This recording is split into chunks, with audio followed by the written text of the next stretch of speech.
Okay, look, I just want to welcome you to a webinar. Kilimanjaro, it's one of the most beautiful mountains in the world. And for me, it's amazing. And most fit people can do it. What you're going to see here is like that it is very unusual because it's the highest freestanding mountain in the world and has 5 different ecosystems.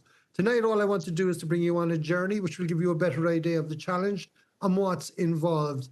And I'll also give a benchmark if you're unsure of your own ability to reach the summit or if there's anybody else that you need to know. So, like I think most of you know who I am. My name is Falvey. I'm a full-time adventurer and explorer for the last 36 years. I've done over 220 major expeditions, probably one of the top experts in the world on high-altitude mountaineering. And we've had about over 2,000 people on the top of Kilimanjaro. And that's what we're going to talk about tonight. Tonight, I want to bring you on that journey. And all I want you to do is to look at the people, the route, what they're wearing, and we'll talk a lot about that. I'm going to talk about a lot of different things. So this is Kilimanjaro. It's going to take 55 to 60 minutes by the time we're out of it. If it's a case you can, stay in there. So what am I going to talk about tonight? I'm going to talk about Falvey, Irish and Worldwide Adventures, who we are. And like we've been around since 1995 as a company and a lot longer as an individual. So I'm also going to talk about the mountain, the trek, the visas, because I know some people had questions on that. Then one of the most important things for people is to understand about altitude and how it's going to affect you and what the process is in relation to making a successful attempt on this. We'll talk about the support, the guides, and the office, because you're only as strong as the team that you go with. And it's all about having fun. The fitness requirement, lots of people have asked how fit do we need to be. I'll be giving you some benchmarks on that, the gear, the packing, the culture. And if at the end, if it's a case that you wanted to do a safari or a recreation in a tropical island, I'll talk about that. And then the wrap up, costings, and any questions. So I just want to welcome you. This is where I am at the moment. I'm at base camp, and base camp for us is here in Kerry. And we've operated our operations here, as I said, for over 36 years now, and that's the Mountain Lodge. If anyone at any time are down here, like it's just to call in, because like our staff here would love to see anyone that's coming. If it's a case you're looking for fitness assessment, this is where it's based from. And we're based right in the heart of Killarney in the Gabaldon Low, alongside of Lough Lean, and we have 6 of Ireland's highest mountains out the back here. Over the period of time for training, if people wanted to just put up a tent, if they haven't slept in a tent before, like we do lots of skills training. We do a lot of climbs like that relate to Kilimanjaro, or if it's any other treks in the world, we have a kind of a simulated aspect of that. So here is just a couple of the things that we do. As you can see, like it's general walking. If it's a case people are doing the Camino, if people are doing Kilimanjaro, base camp, Antarctica, or any of the major ones. And we base most of our training here from the Kerry in the Mountain Lodge. And it's actually based for every type of person. From the beginner, like we have a Forever Young Club, which goes from couch potato up to people that are doing expeditions. From people from 14 to 86 years of age we've had so far. And again, it's all levels. We've been doing this globally for over 30 years. This is just actually a training session here coming in from Glen Bay. If it's a case people wanted something to do, we will actually set a training schedule around. Training for the likes of treks all around the world, and also training for Kilimanjaro. If someone is looking for a benchmark on Kilimanjaro and they're not too sure, if it's a case that they climb Carn Tool, it will give them everything that they need. If it's a case it's another type of trek, you don't have to do Carn Tool. What's very, very similar in relation to Carn Tool is if you're doing the Bronco Wall, which people would have heard about, you're going to see it later, it's actually a great one to benchmark yourself with. Our main concern, right, okay, is we don't want, to be like leading it on a wild goose chase in the sense of we want people, we've had a 98% success rate in what we're doing. We're most importantly clued into the fact that if you're doing something with us and if you're talking to us, we will benchmark you, we'll tell you what you have to do, and you can go out and do it. So for the likes of Kilimanjaro, I would say a good benchmark, like for about 7 hours, and we run lots of trips up Carntool, or you could do it yourself. We've had over 30,000 people on the summit. I live right at the base of it, and for me, it was my first Everest when I got to the top, when I said I was going to climb Mount Everest.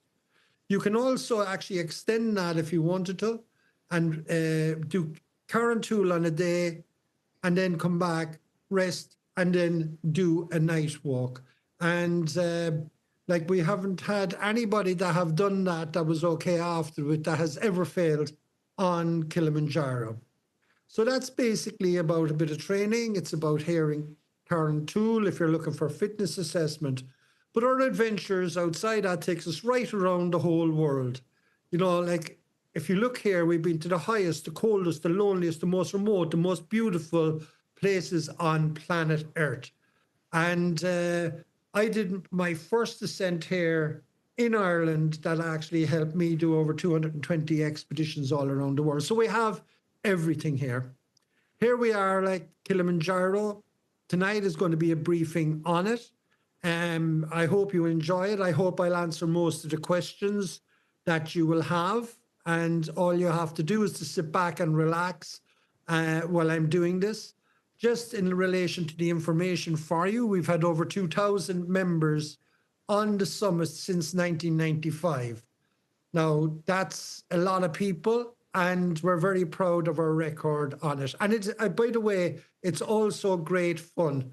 And if you're doing something like that, that's what it's all about. It's about actually the team, the people coming together. It's about having fun itself. So the people that are probably, I'm just going to name a couple of the people. That's myself. This is in Kilimanjaro, and this is in the moorlands as I'm actually passing through. So for people that are going, I myself, you'll be dealing with me because it is high altitude, and you'll also be dealing with John, who's here. Tony, I'm after missing out his shot here, and myself. So from here in Ireland, you'll have 3 people that you'll be dealing with on high altitude. Tony is in here tonight as well. There'll be myself, John, and Tony, which will deal with all the high altitude, the training and everything that you need to do. And then we will have Anya, who is will be on the secretarial side of it, which will be operating from here, all the information. And I'll go through that in a minute. But not alone do we have our office here, the people that you'll be dealing with, but we also have the people in Arusha and in Moshi, and then onto the mountains. So like, it's a complete circle that the people you'll be dealing with, like, is from here in Ireland to Africa to the mountain. So if anything does happen, like, we're all in connection with each other. And it's very important, I know, for family, because it is a bucket list event, that, you know, that you have that type of a backup. Just moving to Africa, if you look at the fella there, like Freddie, and our team down in Africa, these are some of our main people. They've been working with me since 1995. That's now over 30 years. Actually, it's our 30th years anniversary this year. Freddie has climbed Kilimanjaro, one of the top in the world, like, he's 450 times. I've done it 66. Most of my team have done it well over 100 to 300 on the people you see there. There's some of the guides and some of the cooks. So we have from the mountain, from here in Ireland to the mountain. And on top of that, then we have our people in the office in Moshi. And these have been working with me since 1995 as well. They're 3 sisters and a mother. So we have Moza, Samara, Munira, and Sharifa. And they will be dealing with all the logistics, you know, that will be moving us around the place and making sure that the contact is kept with the mountain, but also with the office back here. As in relation to logistics, we have the drivers and we have the people like that will be responsible for the food, for the tents, for the stoves. This is a really logistical dream, really, because like, you'll be going and you'll see it here later. the amount of people. For every single person that signs up, there'll be 3 porters, and for every 2 people, there'll be a guide. And then we'll have 2 chefs, like for every 10 people, and we'll have a toilet person as well. In relation to driving us around, this is Hamisi. He has 2 daughters, absolutely beautiful. We've been working together since 1995 as well. So that's the team, the main team, right? Okay, we will be actually putting the add-ons like the porters and other people as well, which you'll hear about. So that's the team in Ireland and in Africa.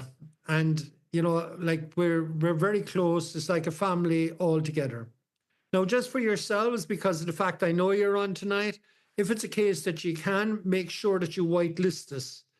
If it's a case you're interested in getting more information, and even if it's a case you're not going to us, whitelist us anyway. It's very important now with GDPR that we actually have everything. If you're going, it's even more critical that you're getting our emails, because lots of good stuff is coming out on it, whether it's training, whether it's videos about packing, whether it's videos about, being in the tent.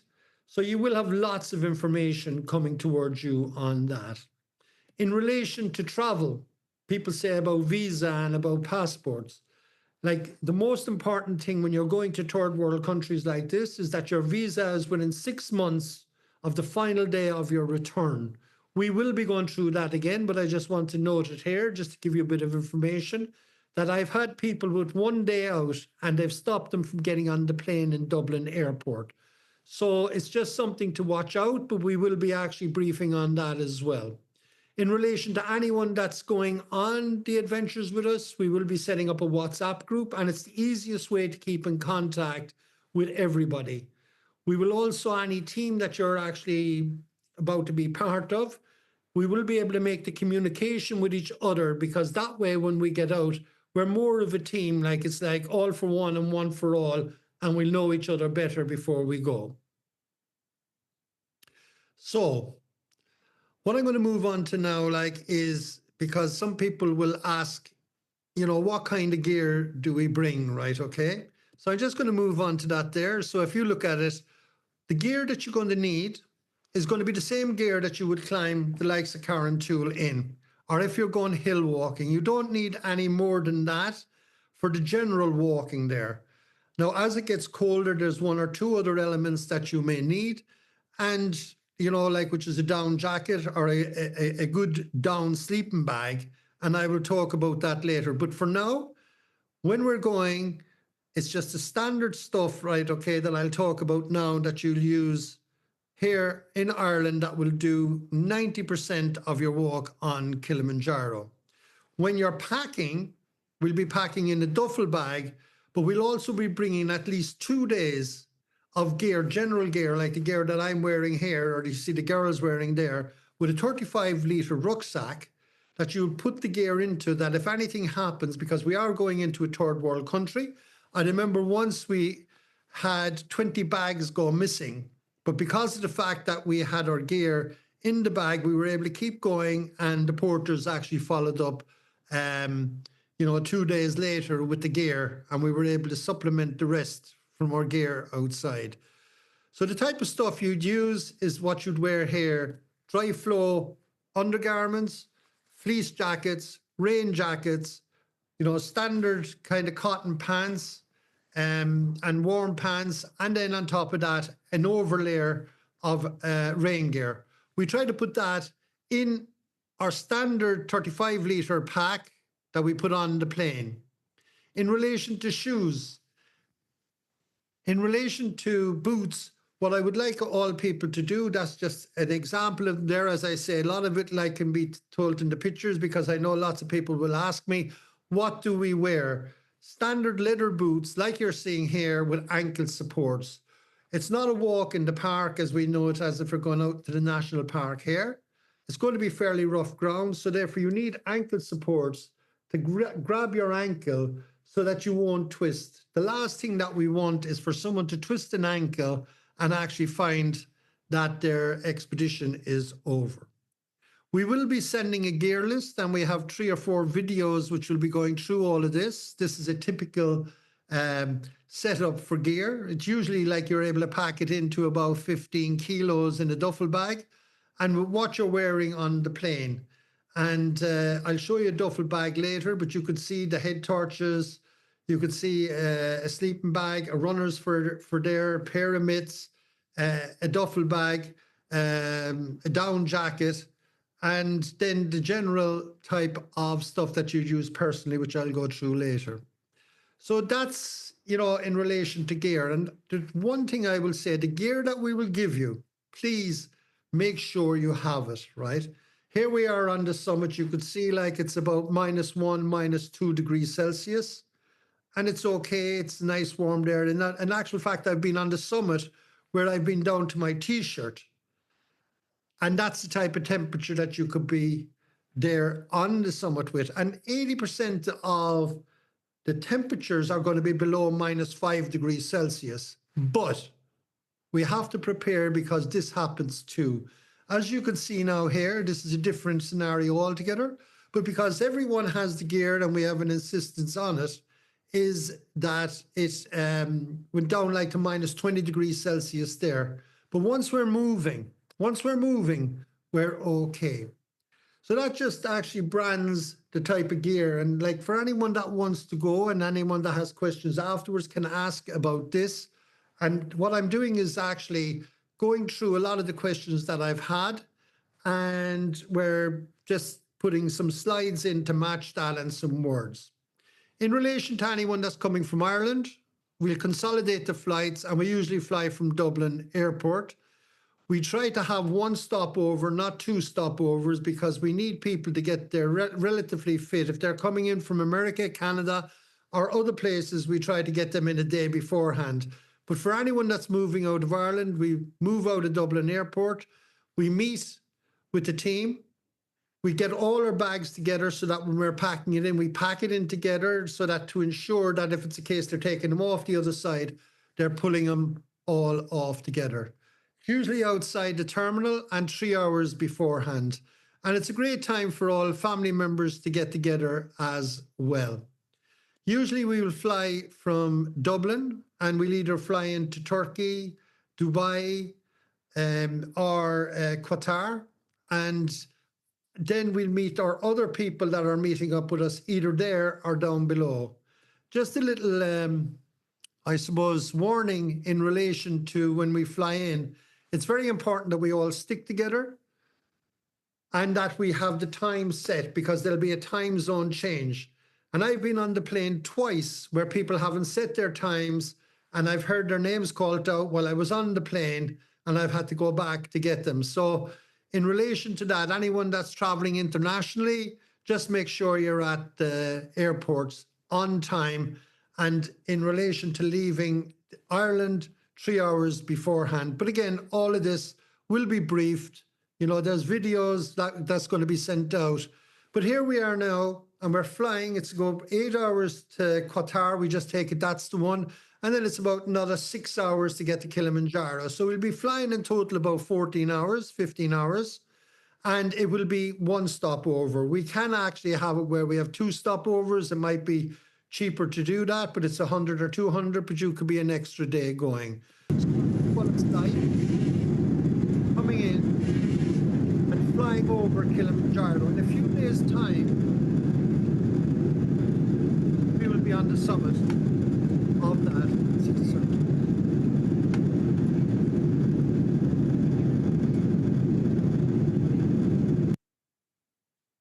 So after 2 flights, here we are now in Kilimanjaro International Airport. This is just to give you a feel for it. If it's a case you're going down on your own, it's like Kerry Airport in a way.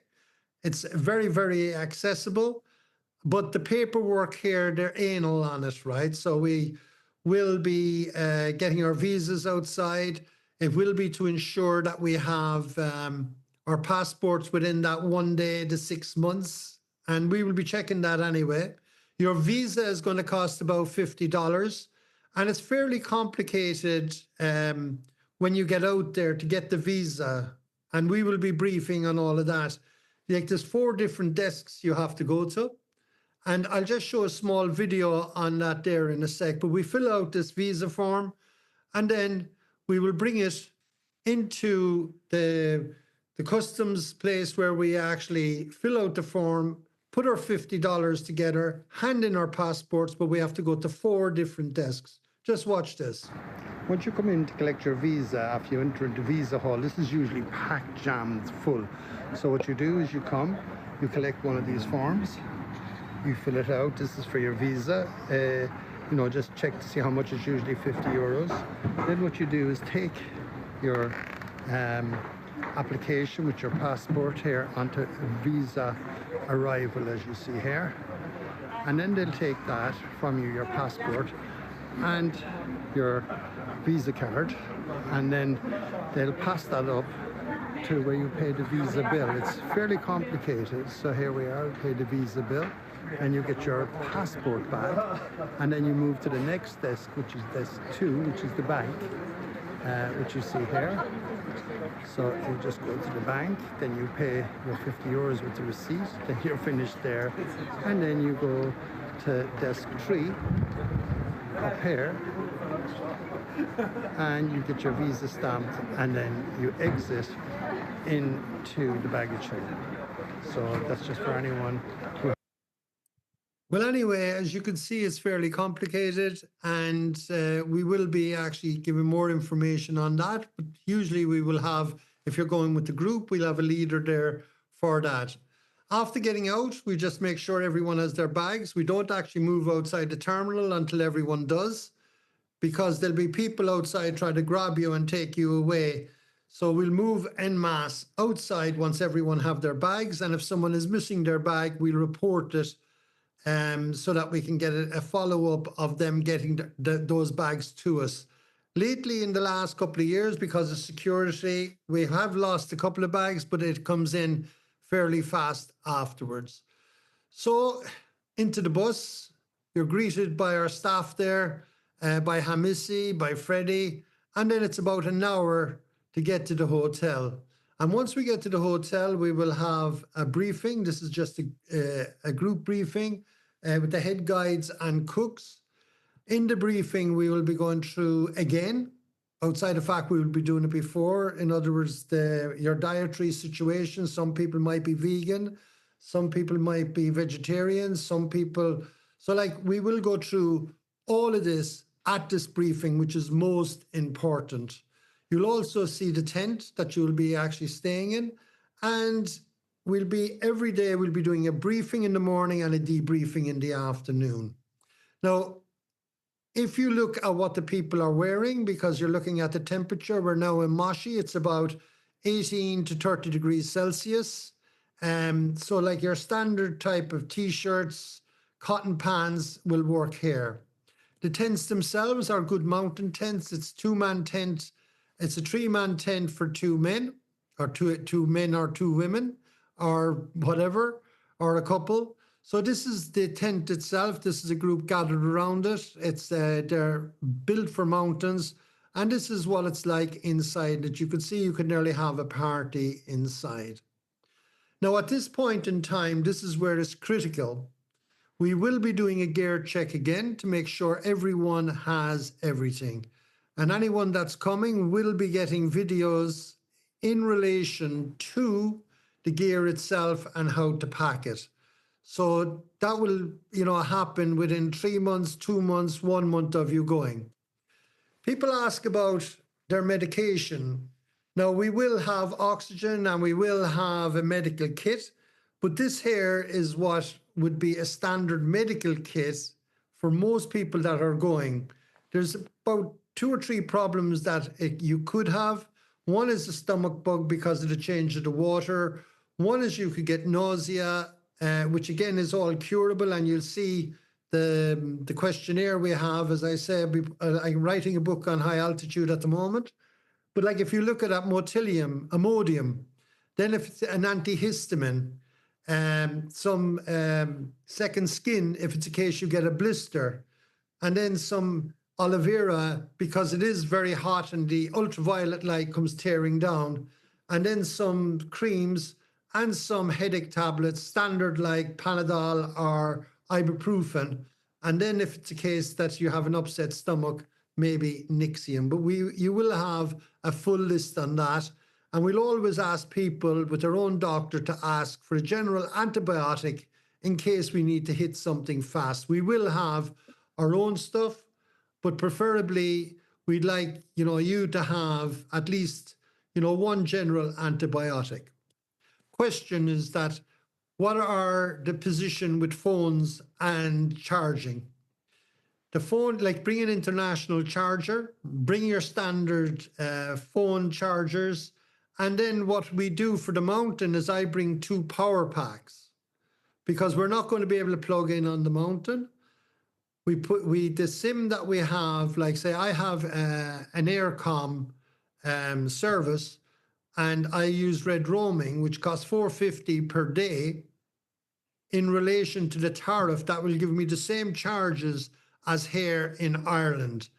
So in Nepal, it's different, but down in Africa, if it's a case your service provider provides, an international tariff, which is usually about $4.50 per day, and you can have everything the same as you have here, and we will have service all the way up the mountain. Now, it's not great, but you can have service every day. You might have to go outside your tent or try to figure it out, or stand on one leg and keep your phone up. Important again to have sunglasses, to have head torches, that when we're there, and a charging pack. If it's a case that you're traveling, it's no harm to find item finders. I know that, that you can actually have it connected to your phone, that you can track your bags if it's a case they're lost along the way. As for altitude, we are going to altitude, and we will be above 2,000 meters, like up to nearly 6,000 meters. So one of the things, again, we will be going through with you is people will ask about altitude.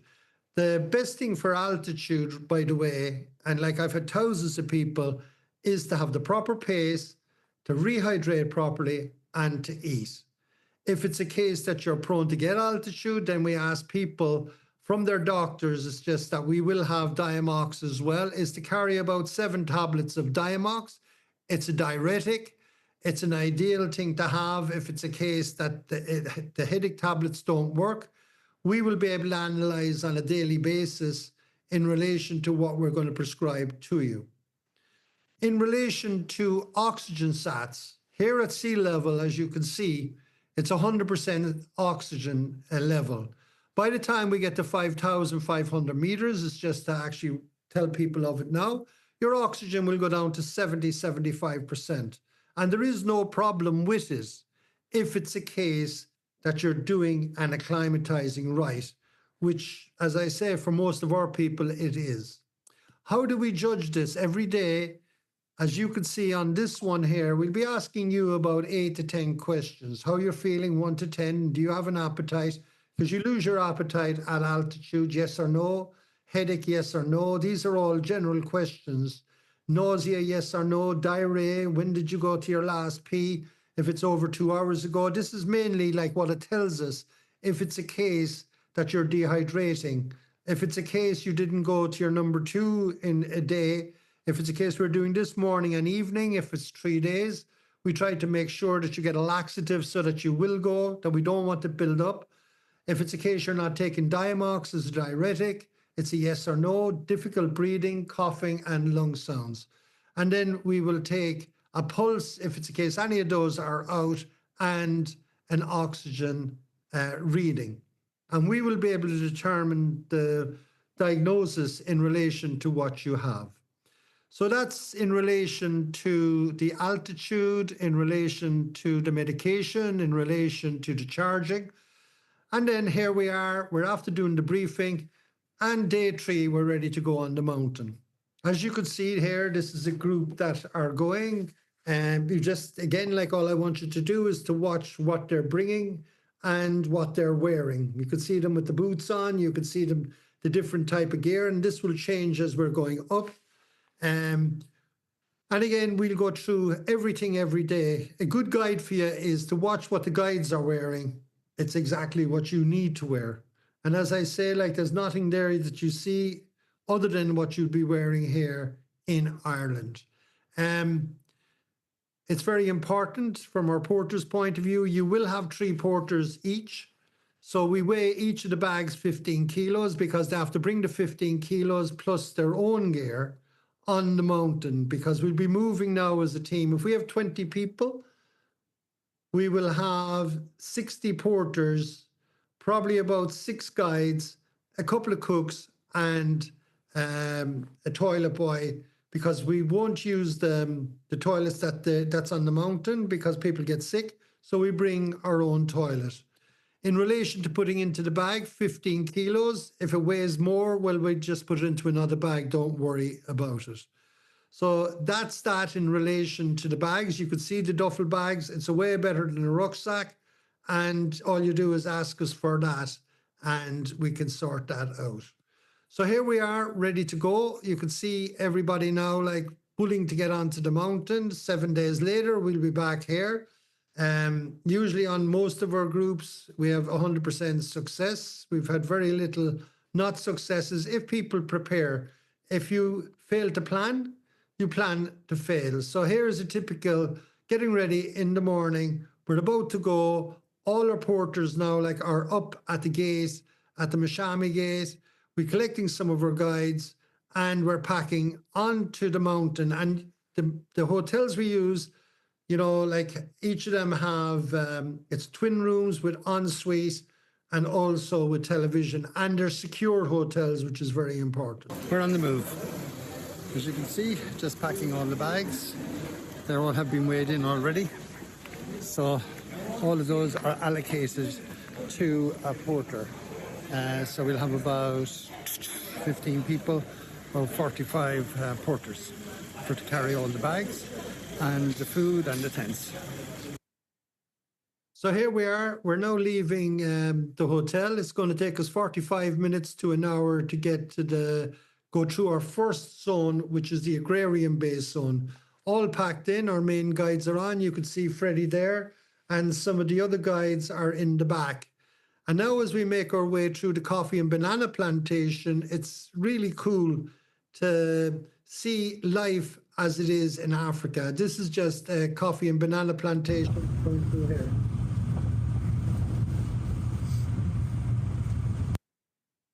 After about an hour, we arrive at the gate. We're at the Mashami gate. We're now at altitude. And here we get off the bus. We wait for about an hour. Our porters and guides have to get all the gear ready. In other words, everything we need for 7 days. We're going to move en masse up the mountain. So from here on in, we're one big happy family as we move like through the next 4 climatical changes. So we're ready to go, get a picture taken. And as you can see here, there's all different types of people. There's from older people, there's a couple there that just exchanged their vows on the mountain. Then there's a family there with a few of their younger children. And then there's our guides ourselves, and of all different ages. This is actually 2 families that have signed on. So whether you're an individual, a family, whether you're going on your own or going with a group, it's absolutely amazing to get going. As you can see here, people will ask, like, how far is the mountain? So just to give you an idea, it's 40 kilometers. That's all it is, 40 kilometers, but you're at high altitude and you will be going 4 to 6 hours every day. And the final day, like to get to the summit, will take 8 to 10 hours, and 6 down, like, so you could be going for 16 hours. And it's all about pace now. So if you look at it, we have 7 days to get up and down this mountain. Like some people try to do it in 4. There's about an 80% failure. 5 is about a 70% failure. 6, then like you're looking at about a 50% failure. And once you leave it open to 7, like we're up onto 98% success. Now, it's not everybody would have that success rate, but we do. So it's very few people that will fail. So we're starting in the rainforest, and all I'm going to do is to show you some slides of the rainforest. The rainforest has a trick. People ask me, do we need rain gear? Well, I think it's actually in the word rainforest. So you do. Hopefully we will get through the rainforest without rain, but I've seen it also where it's like getting buckets of water and firing them down on top of you. In the rainforest, we'll take about 6 hours to get through it. And usually once we're out of it, and this is the rainforest itself, you could see here, this is a quite humid day.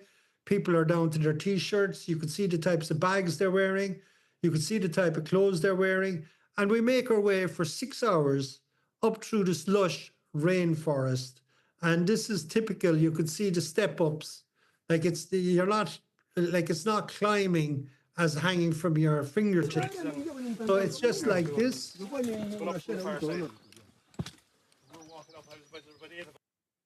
And again, everybody that's going, like, you know, we keep the weight down as much as possible. You're going to be carrying your rain gear. You're going to be carrying a liter of water. You're probably going to carry some snacks. And then 6 hours later, in this particular one, we go out of the rainforest and we come into the alpine meadow and the moorlands. So you could see now, like, where it's going from the trees down into the moorlands and into the alpine meadow. So now we're after getting through a second tier of an ecosystem. When we get there, you can see the tents are set up. The toilet tents are set up. You're shown how to use it. And like, we will have a video pre you going so that you can see it.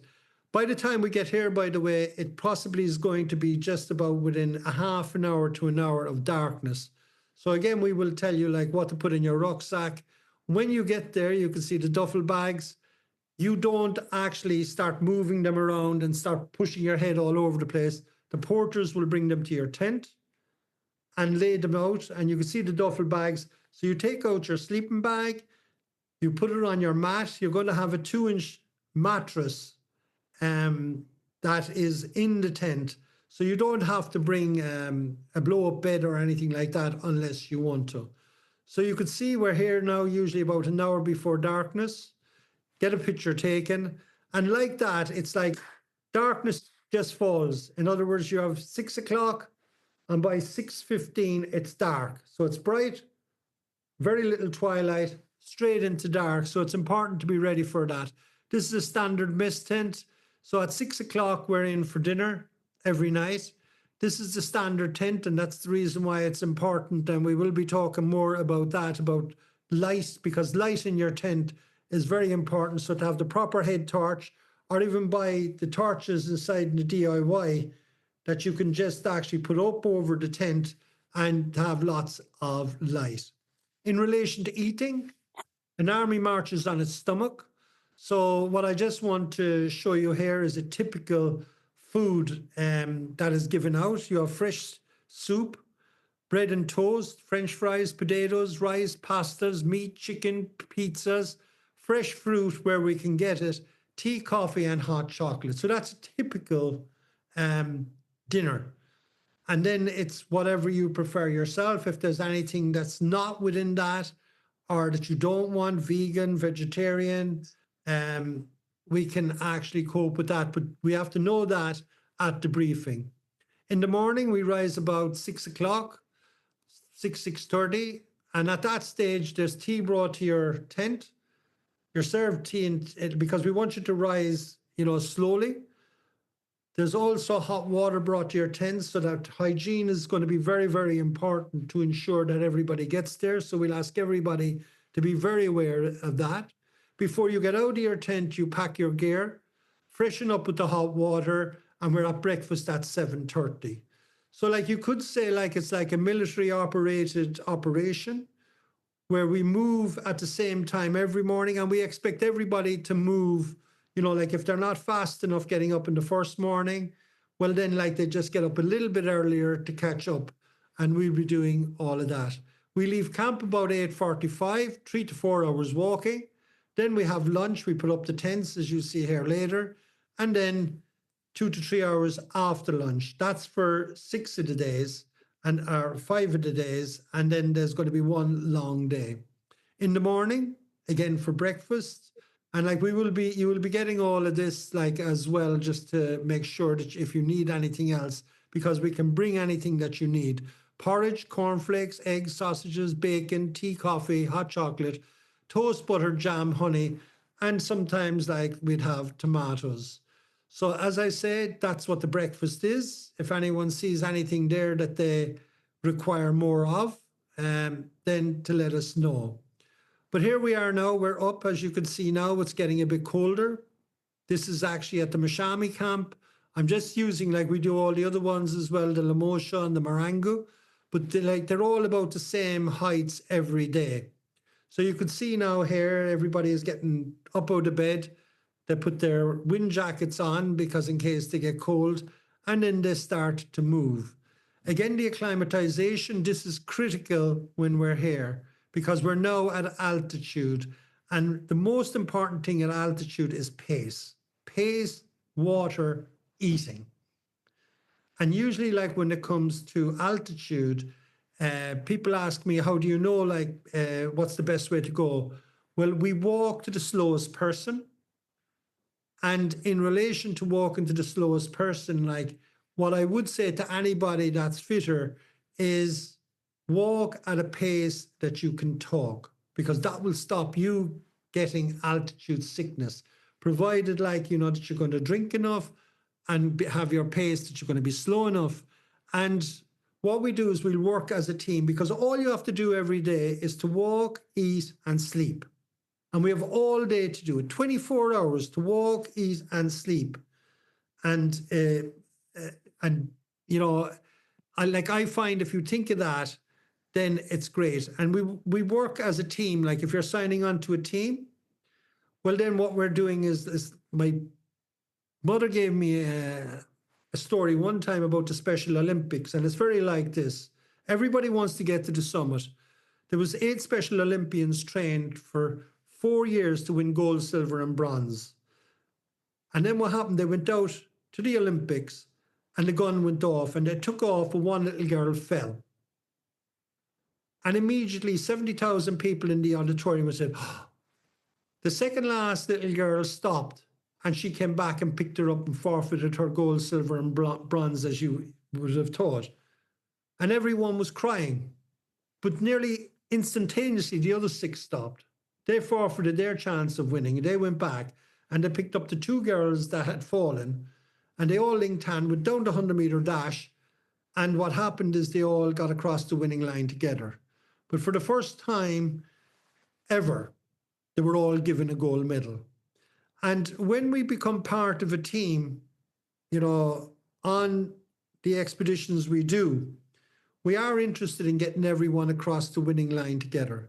From the fittest to the weakest, people will have good days and bad days, right? And nobody knows who it is. My job and our team's job is to try to get everyone over that hump. So just talk to us on that. If you want to go with a fast group and like you think that that's, like we do have that as well, but they're on smaller numbers and in individuals. So now here we were, we left the Mashami route. This is just actually showing you now we're above the clouds of the pictures that we took the other week. And we're now in the moorlands. And again, they started cold, they had their jackets on. Now they're down to t-shirts, sun is out, and it's baking at about 20 degrees Celsius at this stage. We're above the clouds, we're in the Alpine meadow. We're crossing now a ridge. And these shots are just showing you the ridge that we're crossing. And it is very spectacular. It is very beautiful, as we're now making our way for 3 to 4 hours to lunch, scrambling across areas like this. This is on a narrow ridge, stopping for lunch.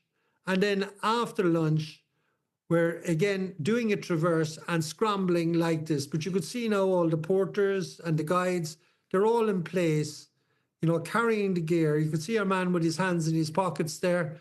And there is nothing really technical about any of this route. There is a bit of scrambling, okay, on the Bronco Wall, which I'll show you. We're now after coming to the lunar landscape, 3750. We're rising in height. This is Shira Camp, and it's going to get colder here.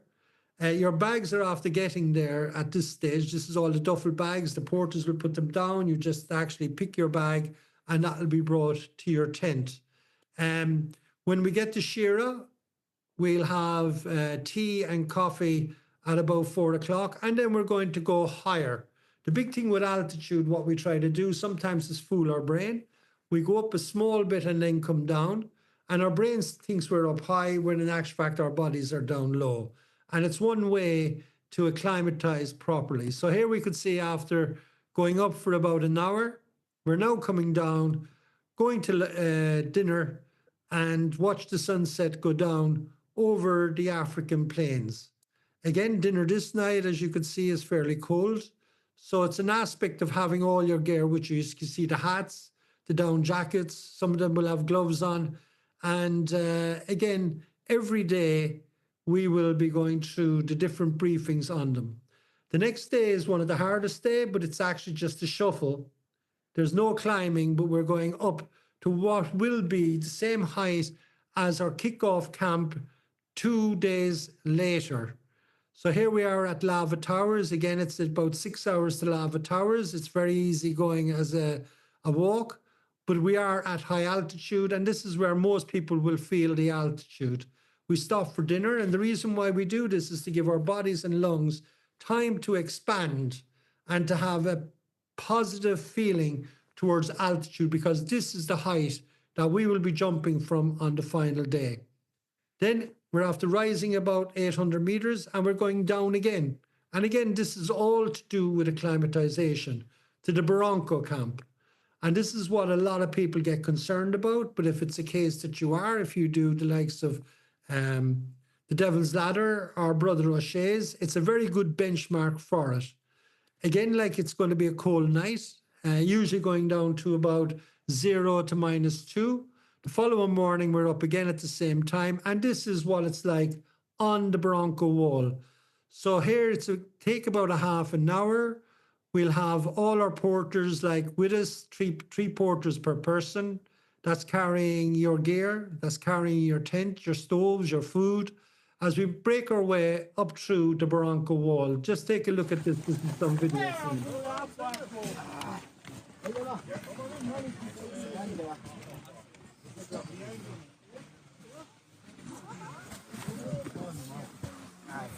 Well done.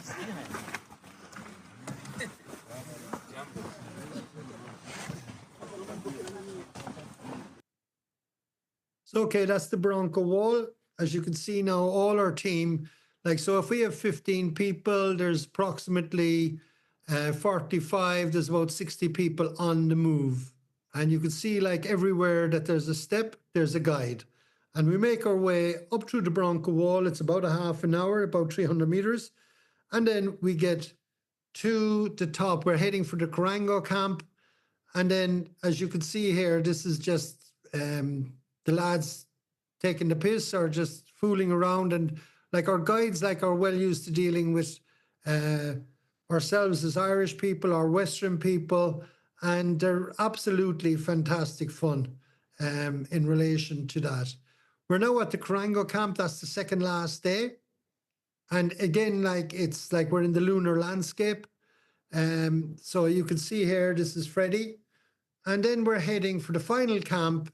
And all I want you to do really is look at the terrain, because like I know lots of people will ask me, well, like, will we be nervous? Like, will there be steep fall-offs? It's actually a lunar landscape up to Barafo camp. And this is Barafo camp that we're looking at here. We rise high and then come down low once we get there. We get there about 2 o'clock in the day. Again, every day we could see where we're going to have these questionnaires in relation to how you're acclimatizing. Here you could see some of our cooks, and like all our cooks are trained in hygiene, and like they've been with me since 1995. We get here about 2 o'clock, and then we have lunch. We're back for 6 o'clock, have dinner, and we're going to be up at 10 o'clock. And here you can see now people are getting up, ready for this final summit push. And here you can see they're ready to go. Before they go, they're going to have some breakfast. This is 10 o'clock at night, and there's going to be a long night. So this is typical. Shane, you're better off going around the other side, I'd say.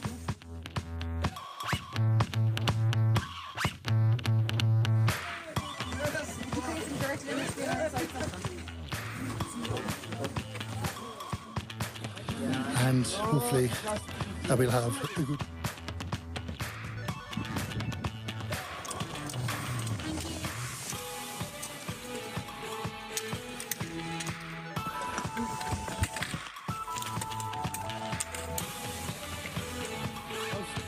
two porters with the group.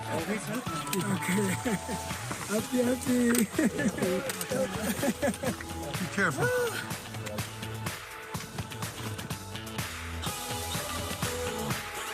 We're off with camp and we're picking away.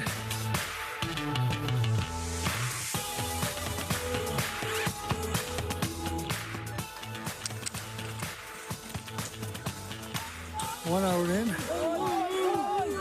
as you can see.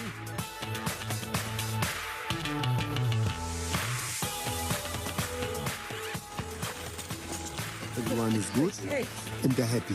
There's you can drink too.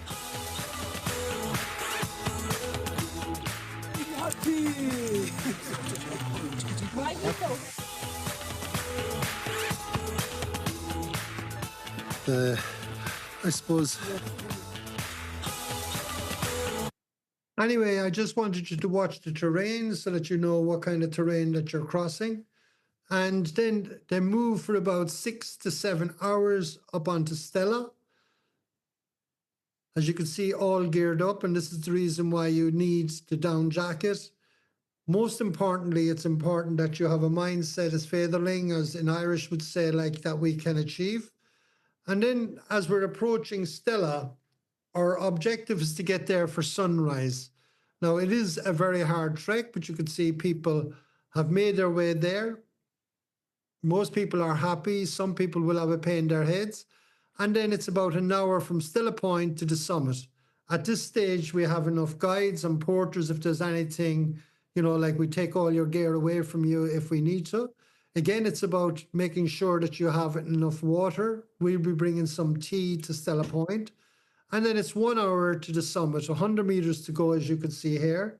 This is actually with snow on it, which is very rarely now that you'd see, but it's crossing to the summit. It's a big, long plateau from Stella, and we're on the summit.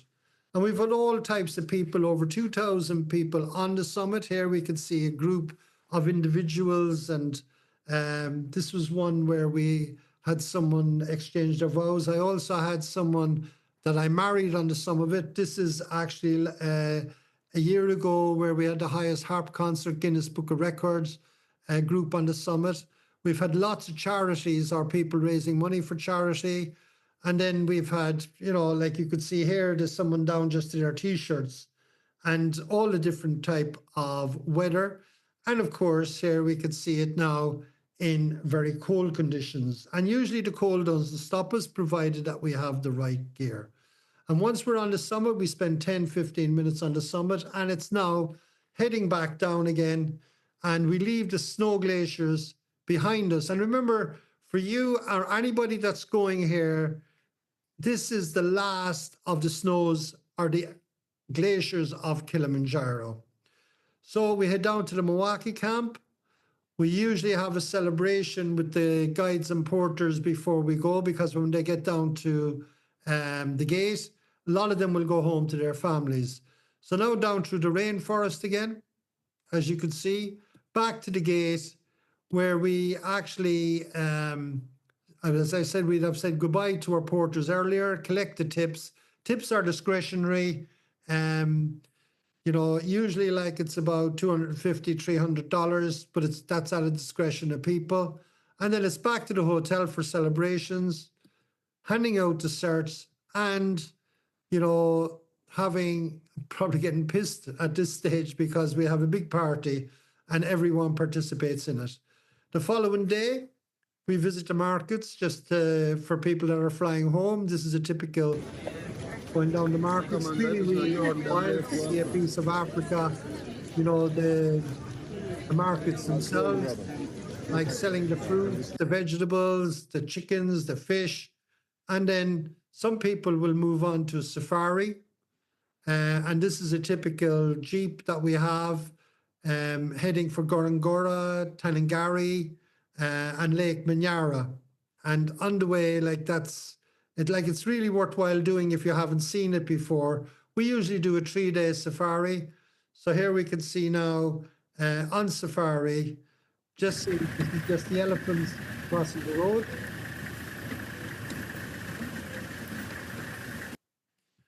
And then go to see some of the Maasai village.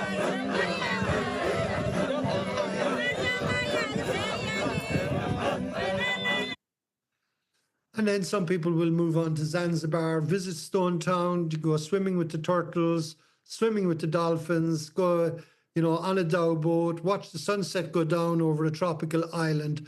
Absolutely fascinating beaches and amazing sunsets. So this is, the thing. Like, all accommodation is based on twin sharing. The national park fees are paid. By the way, that's $1,000, just to let you know. All guides, porters and cook fees, all meals fully serviced in Trek. Airport transfers with the main group. Chemical toilets on the Trek itself. And we have about 14 dates available. International flights, if it's a case you're going, it's usually like that you just request, because they'll change according to the times you're going. Like if it's August, it can be very expensive. If it's February, it might be a bit less. But the one thing that's for sure is, because of global warming, climate change, and because of COP, the prices have gone up like over 600 quid in the last year for the flights. And they're talking about rising them again because of carbon emissions. So 3 nights in Zanzibar is $850. You have they're very good hotels, 4-5-star hotels. Safari is $1,550 with 5 to 7 in the jeeps. 3-day full board, 4 to 5-star accommodation, private 4x4 Land Rover. We go Lake Manara National Park, Gorongora Crater, and Tarangire. Absolutely fantastic. So that's it. On top of that, we're licensed and bonded, which I think is very important from a point of view that we've seen lots of people land in Africa and nobody picking them up. We've been here since, as I say, 1995. And on top of that, we'll send these out at a later stage. These are just, some of the team and testimonials from different people. Kilimanjaro fitness assessment and training. Just come on down here. So I'm going to good morning. It's Karen Tool. And we can just open it up, because other than that, like, there's about 10 minutes of video. So what I'll do is we can actually send that out to you. So can we open up the mics there? Right. So has anyone any questions there? Roughly how much is a flight? A flight can be between 1,300 and 2,000, believe it or not. Depends on when you're going, how you're going. On average, I would say it's about 1,600 now. But what we do know is, look, the way things are at the moment in the world, it's very, very turmoil. The dollar, like if the dollar went down to nearly 1-to-1, right? Mm-hmm. It's now, because of what Trump did, it's hovering at where it should be, is about 105, 106.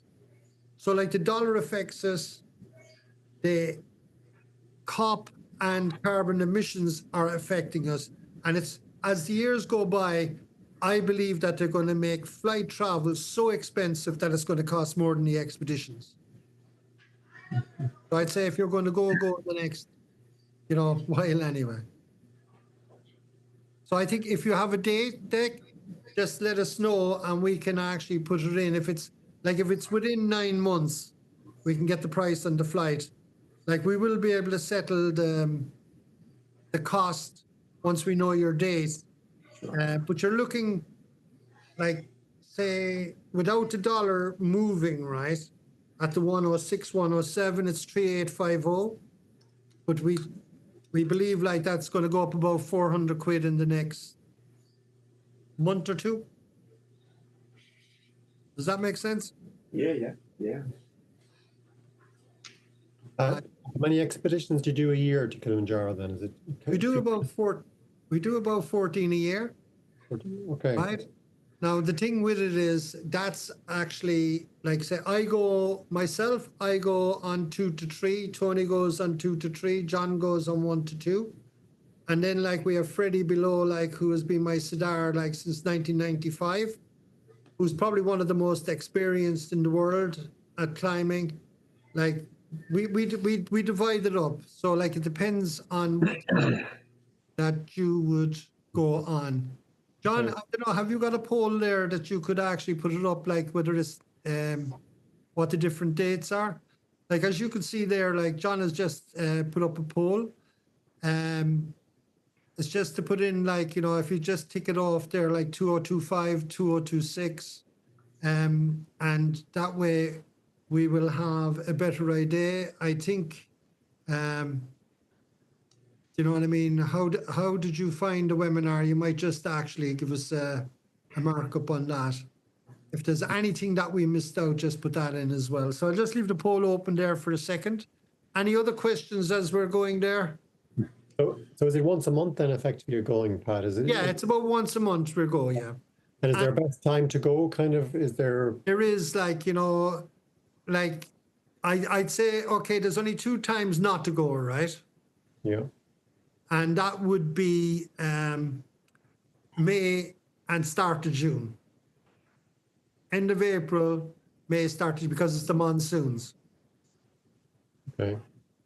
Best Other time? than that, like, okay, if you ask me what times I go in February, March, and then I would probably be going July, August, and September and October.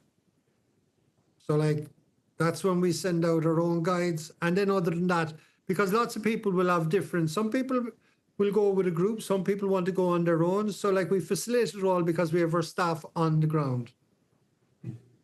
Okay, thanks. Pat, have you done any other routes beside Machami? Yeah, we can send you on any of the routes. The Mashami route, I personally prefer the Mashami route, right? The Lamosha route, you take a day extra. You can actually take that day extra.